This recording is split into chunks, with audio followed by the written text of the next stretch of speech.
This is the reason that most people care about forests. And yes, they're adorable. Sinel, however, didn't come to the Congo Basin for the elephants. He came for the trees. Illegal logging in places like Gabon is rampant because it's actually not that hard to steal timber and turn it into this. But Sinel, and a group of scientists that span the globe, believe that the best way to fight this crime is with a library.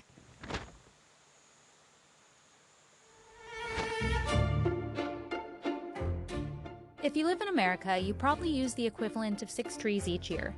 Lots of it comes from places like this. Responsible companies that take trees where and when they're supposed to.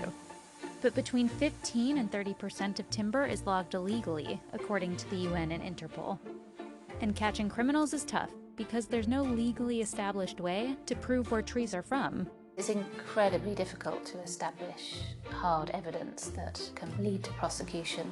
But Dr. Marcus Bonner hopes to change that with the science he's been using for nearly 20 years. I'm a normal research guy. If someone is telling me one of the leading scientists in this area, it's nice, but it's not magic, and I'm doing my job. Marcus is being modest. He's an expert in stable isotope ratio analysis, a type of testing that can help verify the origin of organic objects. He's built a world-renowned business that examines all sorts of things. Egg samples, wheat samples, animal feed. With a focus on food. Here is meat. Here's how it works. Everything consists of atoms, but the mass of atoms can vary depending on where they're from. These variations are called stable isotopes. And by analyzing them, it's possible for scientists to produce an isotopic signature, which reflects an item's origin. We're looking for pattern in the world. Maybe Europe has less amount of heavy oxygen in comparison to Australia. And this is what we know, what we are looking for. There's one crucial factor in pulling it all off: a reference sample. The only way to know if something is from a particular place is to know how things in that place look. Easy enough for, say, the British pork market, where Marcus does lots of business. But for every threatened tree on Earth? Certainly it's ambition, but we have flown to the moon because it was at the time crazy to have this ambition, but we did it. So from my perspective, we should start. And so AgroIsoLab has been working with over a dozen groups from around the world to do just that.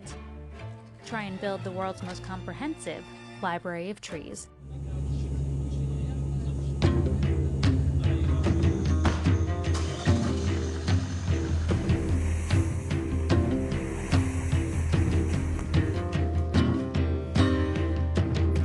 Sinel knows more about Gabonese trees than almost anyone, which admittedly is a pretty niche area of expertise. But his childhood inspired him to work towards a PhD on a specific tree species. Je suis très passionné par tout ce qui tourne autour de la forêt.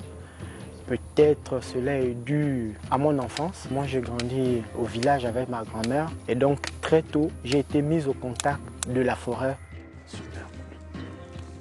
Local independent consultants like Sinel are the starting point for the international effort to pull this library off.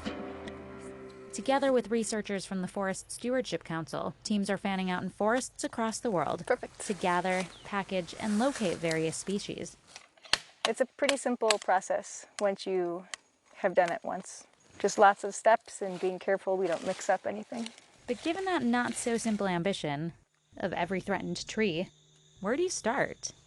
We know where the risk is, where illegal logging is most likely to occur, and we are focusing on those places like the Congo Basin, Papua New Guinea, Peru, and the Amazon region. Illegal logging is a tricky term. It can mean anything from cutting down endangered trees to harvesting sanctioned species that are too young or from the wrong place. Or just evading taxes on a tree that was perfectly legal to begin with. But illegally clearing woodlands is one of the primary drivers of deforestation. And if tropical deforestation were a country, it would be the world's third largest emitter of carbon dioxide. There is no one fix to the problem, so ultimately it does require a combination of approaches. But I guess what is exciting is that there's clearly a huge amount of interest in building up this database.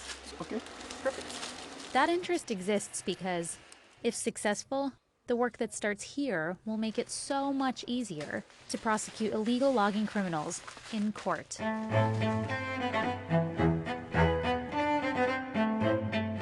At more than 250 years old, London's Kew Gardens is home to over 50,000 living plants, millions of historical samples, and now, World Forest ID, which is the library's official name.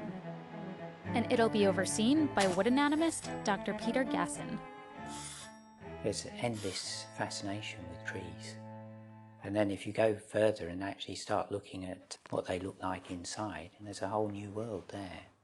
That microscopic world can identify a species of wood, which is helpful if, let's say, a furniture manufacturer uses a tree that's obviously off limits. But as supply chains grow in our globalized world, tracing a table back to its roots becomes increasingly complicated, especially when today's enforcement methods are so unscientific. If you're importing timber products, you're supposed to show due diligence that they've been legally sourced. People up till now generally use paperwork, which can easily be faked. This system means that very few companies have been taken to trial in the first place.